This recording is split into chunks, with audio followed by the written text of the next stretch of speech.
I can be with myself. I can be present with myself in this moment. And that's the moment when. Welcome to Finding Your Spark Again After a Loss. Today, I'm really excited that we're going to talk about breathwork for finding your joyous spark with Becs Cronshaw. And I think this is going to be an amazing conversation. Before we get started, I want to just tell you a little bit about Becs and why you should be listening, because you absolutely should be. So Becs Cronshaw is a trauma coach, author of the book Get Off The Treadmill, and survivor of childhood sexual abuse. Becs now supports other women in their healing journey from sexual trauma to reclaiming their body, their sexuality, and their no. She has recently returned home to the UK after a few years of travel in Central America to be reunited with her passion for baking and Brazilian jiu-jitsu. So Becs, I'm so glad you're here, and I will just say whatever platform you're on, there'll be the links so you can get in touch with her and join the Facebook group and all of that. So thank you so much for being here. It's great to have you. Yeah, I'm excited to be here. Thank you for having me. Yeah. I was so excited when we first got together and had this conversation about what should we talk about, because I feel like the joy for me of doing this podcast is that I get to meet with so many amazing people who have come up with ways to process trauma, loss, and all the things that life does to us, right? Because life happens, and been able to come up with ways to move forward, to tap into something bigger, to find something that is a joy, right? That is some sort of spark. And when you and I were setting this up, we said, gee, maybe we should talk about what is a spark. So what is a spark?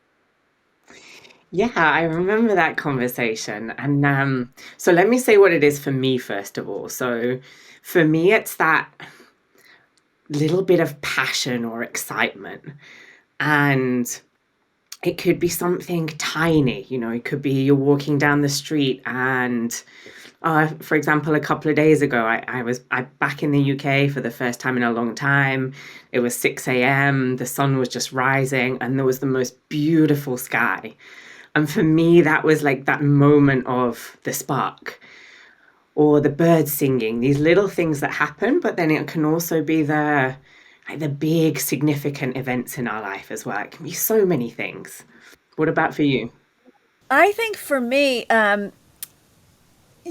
having walked through loss multiple times in my life, but significantly quite recently, I feel like sometimes it's like somebody has a blanket over your head, where you just kind of you can get to good, but you don't quite get to great. You don't get to that spark. And so for me, the spark is kind of that last little bit between good and joyous, where we allow the space that's in the silence to bring that last piece. And I think your example of a sunrise is perfect. I love sunrise. I'm in someplace beautiful here, and part of that is that I get to see sunrise and sunset. That for me, those are really important parts of the day. I love to be present for them. And I love the idea that beauty can really bring something in to my experience. So that's a really nice way, even though it's outside of me. And of course I can access joy without those things, right? It's just so easy to reach for that. And I think that breath is really a part of that. So when we're breathing, even when we see something beautiful, that's what we do. We go, right?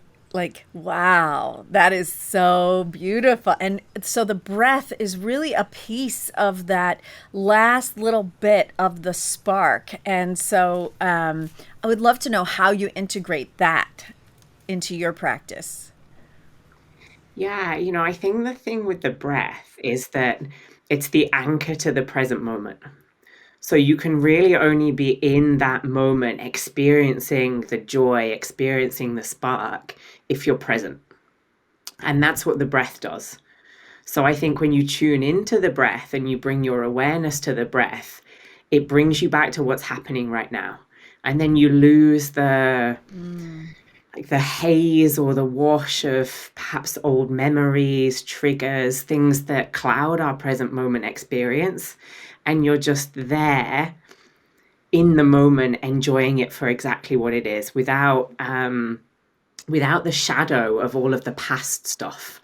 Because I think that's what happens Mm. so often for so many of us, is that we just carry around all of this baggage from our history, and we get triggered, something happens, those old emotions flare up, and all of a sudden we're no longer seeing what's happening for what it really is. And we have to really be here to see it for what it is. Mm. Mm. Yeah, I think this idea of becoming present is, as you said, just central to the ability to access joy, to feel the spark, to because you have to, for me anyway, I have to be in my body to do that. I have to be present and aware of my body in the world in order to feel, oh, that's the spark. Oh, I can feel it happening, right? So that idea of being present is really important there. How, you've traveled all over the world and stayed places really long times. I aspire to do things like that right now. Um, how do you find that it's different in different places, that you've been able to access different things, or how does that impact your practice and your work? Yeah, that's a really interesting question. And I think we've done a switch, because I'm now in the UK, having spent quite a bit of time in Mexico, and looking at the beautiful Yeah. picture of your backdrop right now. Um, Yeah. what I found was, so I was living for a little while in a little beach town called Puerto Escondido, which is in Oaxaca in Mexico. And right after I arrived, I had this real sense that it was a very spiritual place.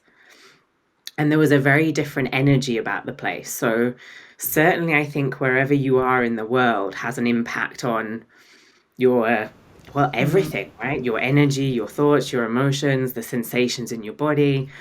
Um, so there was that place in Mexico, and there was also, I was living in the middle of the jungle in Costa Rica for a little while as well. And for me, that was really just the heart of the feminine. So that connection to nature, the connection to the animals, to the sound of the jungle, I found had a really profound impact on my ability to sit in my feminine energy. And then when you connect that to the breath and you bring the breath into that practice as well, for me, it was a real ownership of Mm. my femininity, of my sexuality. Probably for the first time in my life, I really embodied and owned that. And I think that was because Mm. of that environment that I was in, which I actually haven't thought about until you asked that question. So that was really curious. Nice, really nice. I love that what you're talking about in terms of sound. So my previous career was as a sound designer in the theater, and so sound is always really important to me, right? Because it's a part of who I am and how I came into the world and what I chose to appreciate in being here in the world. And so sound is really important and so different from place to place. Sort of the natural soundscape of a place is very different depending on where you are. And so that connecting the breath and the sound is that's a really interesting thing to do, and I think can be really powerful in meditation as well. Yeah, I mean, the specific type of breath work that I practice is called biodynamic breath work. Um, and it's a specific type of breath work for releasing the trapped trauma in the body. So, of course, the breath is one, or the fundamental component, but also sound is actually one of the components that the practice works with.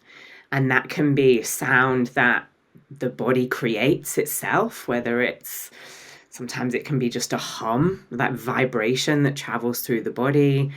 Sometimes it can be a real kind of animalistic aggressive, raw growl. Um, and sometimes it can just be the sound of music and how that influences the practice as well. But you're absolutely right. It's a central part of us as human beings, how we interact with that. And to me, it enhances the practice compared to other breath works that I've done, because it's actually allowed me to tap in and use my own voice. Because of my history and because of my past experience, that was something I always felt that I was lacking. Like I just didn't have the ability to speak up. And so it's interesting that a practice like breathwork has actually given me that gift again. Isn't that funny? I mean, even when you just think about how breath is literally you're bringing the air past the vocal cords, right? So that impact is immediate and is just a part of our breathing. And without our breathing, we don't exist, right? So for very long anyway. I don't know how long somebody can hold their breath, but not very long compared to how long we live, right? And so I love that there's sort of that tie together, is that we have to be present, we have to be functioning in the body, and that can allow the parts of our body that are impacted to open up, to release that which is stored there, and to be able to have us express whatever that feeling is that we are in, right? So I love that. Sometimes a growl comes out. Sometimes you just don't know what's going to come out because it's expression. It's in the moment expression. So tell me, when people do this, is this a practice that they do for a period of time or for a lifetime, right? I mean, like, is this a trauma release period, or is this a practice that people do all the time, It can work in or both both? ways. Yeah. I would think about it like this. It's trauma is like layers of an onion.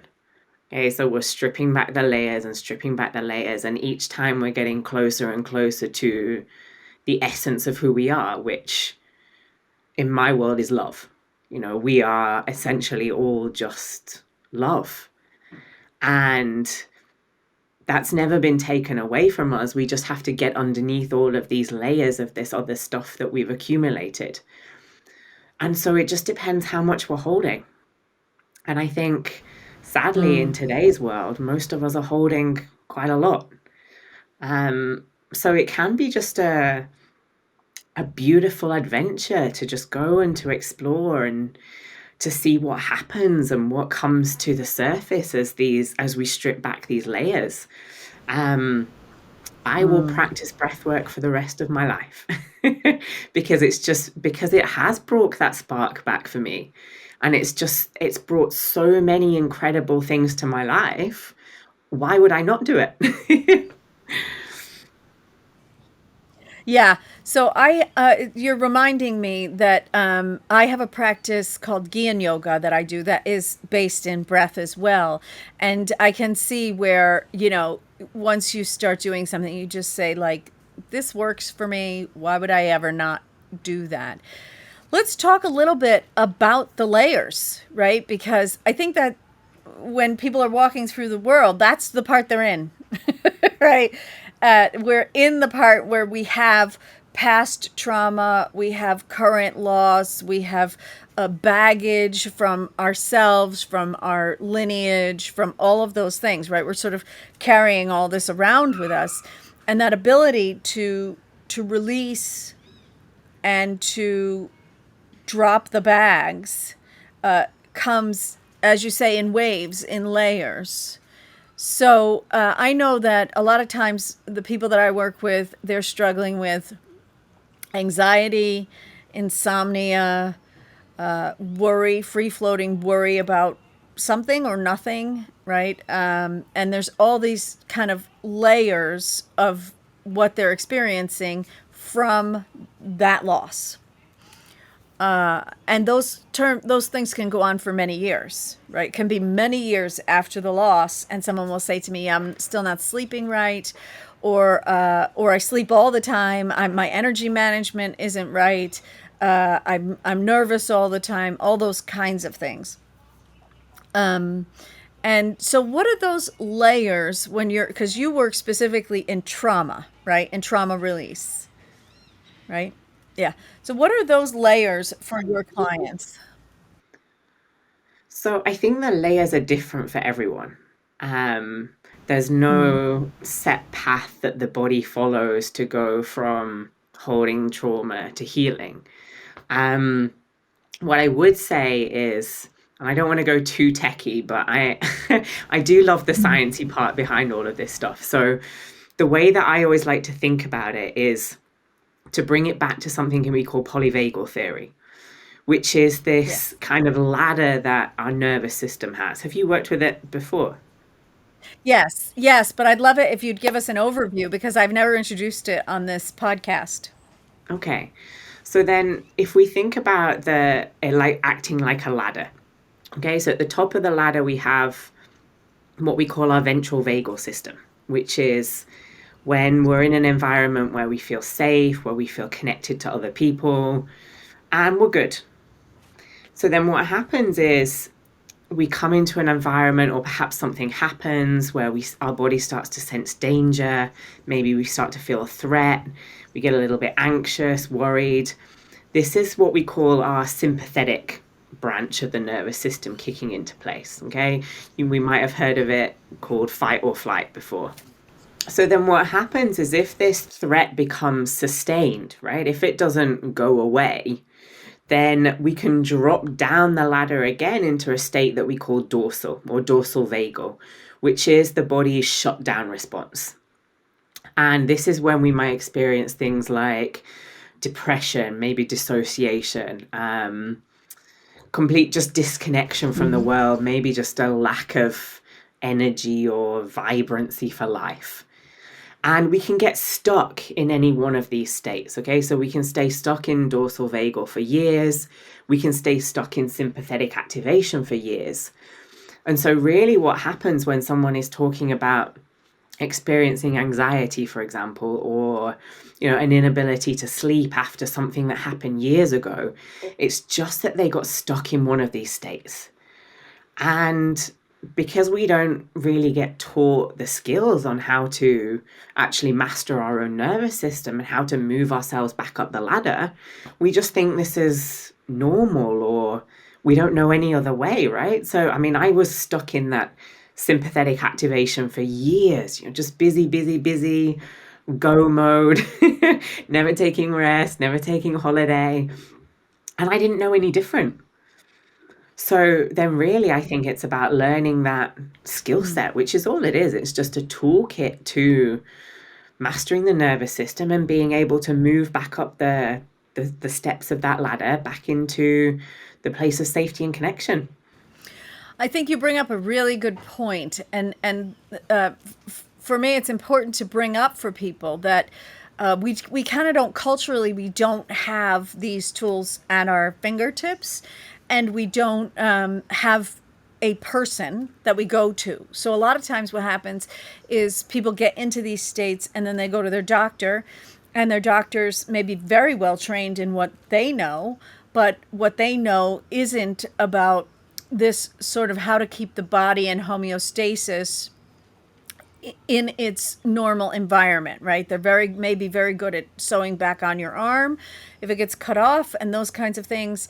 But, this kind of nuance of how do we live in a really joyous, easy, fun, playful way? How do we access the things that we used to access as children, as adults? That's not something that is taught in doctor school that I know of. And so where we have to go for those things are to the spiritual practices.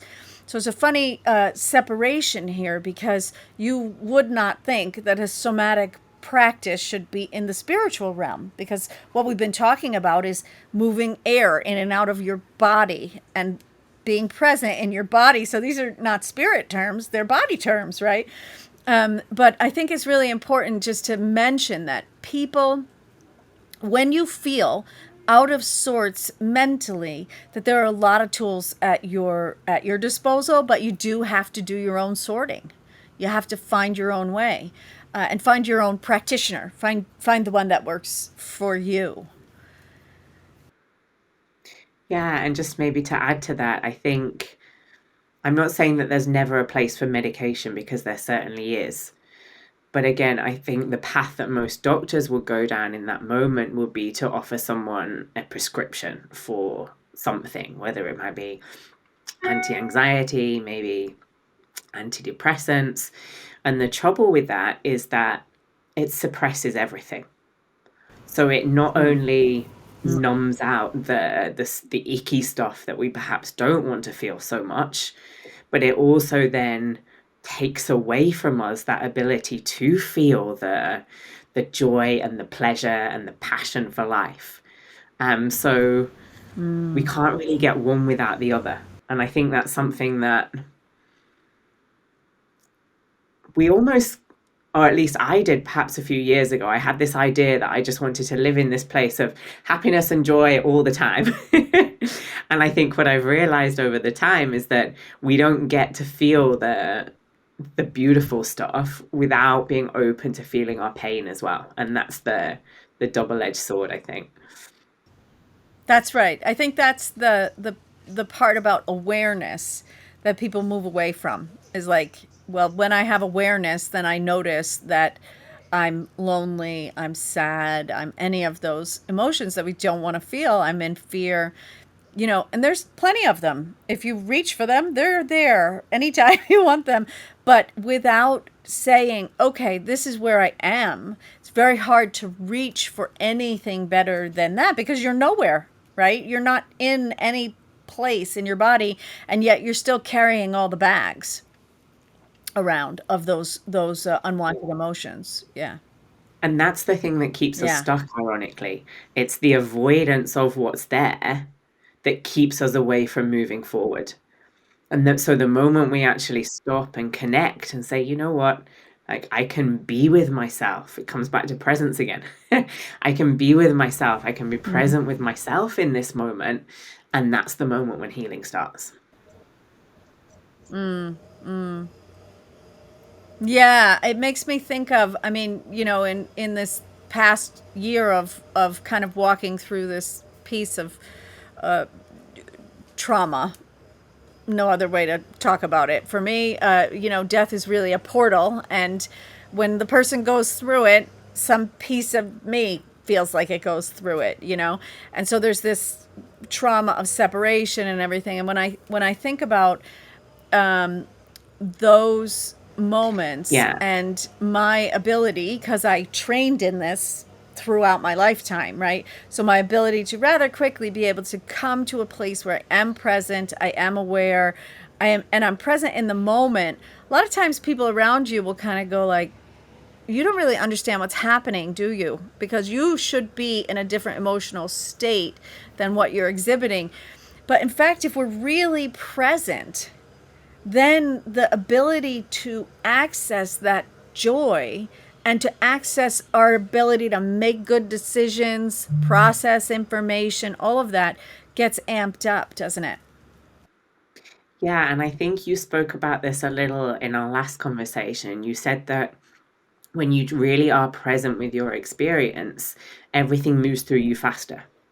So it's the Mm. resistance to feeling the grief or the sadness that actually creates almost an energy and a blockage behind it, so that when it does come through, it can be really intense and sometimes overwhelming. Whereas if you would just allow that energy pathway, that channel is open and it flows and the energy moves and it passes through, and then you create the space for whatever wants to appear next. Yeah, I love that you're bringing this up, because I feel like it's important to mention that when you have a lot of stored emotion, setting time aside is really important because it can come through when you finally open those doors and it comes through. It can come through in a way that takes time, right? You can have a cry, you can have a breakdown, you can have a period where you need to sleep more, you can have all of those things. But once you've gone through that and you're on a regular basis practicing, doing spiritual practices in your life, especially breath work, then your day to day, like you said, you could be present, you can be aware, and things can move through you in a much more effortless way. Yeah, for sure. One of the things that's probably quite interesting to mention here is that, so I had so much trauma in my body that my body was really tightly contracted. I was tense all the time. I used to lift a lot of heavy weights. So there was all that energy in my system. And so I used to really struggle with a lot of the traditional spiritual practices and meditation because I just wasn't in a place where I could be in stillness. And sometimes when you've been through trauma, that it can actually feel really unsafe to be still. So one of the reasons that the practice that of this biodynamic breath work works so well for me is because a big component of it early in the process is movement. So we're actually unwinding the tension and we're allowing the movement of the body, the what we call this kind of unwinding of the spine to unfold, that releases and dissipates the energy of the trauma that can then actually bring us into a deeper and a stiller meditation. So I just wanted to say that because for a long time I thought there was something wrong with me because I couldn't do those practices. And it was actually more just what was happening in my body rather than it being me. Yeah, wow. I'm so glad you brought that up. I think that that is an extremely common experience that people try something like closing their eyes and focusing on their breath, or they try, listening to the air conditioner or whatever it is that they kind of go like, okay, I read online, this is how I'm supposed to do it. I'm supposed to get real quiet, except that I have all of these voices in my head and I can barely sit here. I mean, oh wait, I have to scratch over here. Oh wait, I gotta move no, my stomach. I'm hungry now. Sorry, I have to go to the bathroom. Right, and so there's all of this kind of energy around the body that, as you said, if you don't unwind that, then it's near impossible. And I think that's a really common experience. I'm so glad that you brought it up and that you laid out a way for people to go from where you are to something more connected to your inner self, right? Because I think when you're in that space, it's very hard to find the way. It's like, yeah, I should be over there, but I'm not over there. I don't know how to get there, you know? And the other Yeah. thing with trauma as well is that it's not the same message for all of us, but the things I hear most commonly are things like, I'm broken, I'm bad, I'm not good enough. And so then if we start a practice and it doesn't work for us, then 9 times out of 10, the finger points back on us. Oh, it's our fault, right? It's like we're not doing something right. And sometimes it really is just a case of finding something that fits you and fits your body. I had the same experience with talk therapy. Talk therapy for me did absolutely nothing. And I was there, I was trying that for years. And it was only when I started down the path of these somatic and these body based practices that I really started to notice things shift. Nice. Well, I want to just ask you, because we're about to wind it up here, that if you Yeah. had And one piece of advice that you could leave us with in this search for our joyous spark, what would you, what is there one thing that you would say? the spark is there, it's there inside all of us.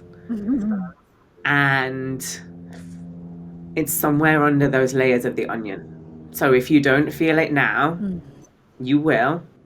You will. You just have to choose yourself. And I think that's probably the most important thing of all about the whole process. It's about choosing you. And it's about saying, you know what? I Like, I deserve to heal, and I deserve to experience this joy and this spark in my life again. And that's where it starts for me. Beautiful. Beautiful. Thank you so much. I really appreciate your time and your expertise. And this has been such a wonderful conversation. So, thank you for joining me today. I want to remind our listeners that you can contact Becs through her Facebook group, which is listed on the platform that you're listening on, and whichever one that is, beside it, below it, whatever it is. And definitely keep in touch with both of us. And also feel free to comment and let us know how this impacted you and what your experience is. Because this is it's a conversation that we're having, right? It's a conversation that we're having with each other on the podcast, and a conversation that we're having with you, the listeners. So thank you so much, Becs. Thank you for having me.